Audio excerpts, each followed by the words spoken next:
Seven report Mohammad सफर सेवाणी सेवण में रात आमन बासादत इमाम मोहम्मद तकी अलैहिस्सलाम मल्हाई वई। तफ़सील मुताबिक सेवण शहर जे अंजुमन शहजादा अली असगर अलैहिस्सलाम सेवण जे तरफां 10 रजब अल मुरजब जी रात आमन बासादत इमाम मोहम्मद तकी अलैहिस्सलाम ऐं शहजादा अली असगर अलैहिस्सलाम जी विलादत जे पुरमसरत मौके ते सालाना जश्न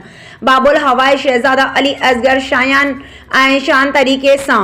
कदीमी हुसैनी इमाम बारगाह सेवण में मल्हाई वई ऐं हज़रत कलंदर लाल शहबाज रहमतुल्लाह अलैह जी मज़ार ते रस्म गिलाफ अदा कई वई ऐं केक कटियो वियो ऐं सैयद गुल मोहम्मद शाह लखियारी उर्फ राजा साईं सजौदा नशीन दरगाह हज़रत कलंदर लाल शहबाज रहमतुल्लाह अलैह ऐं सैयद आगा मोहम्मद अली शाह लखियारी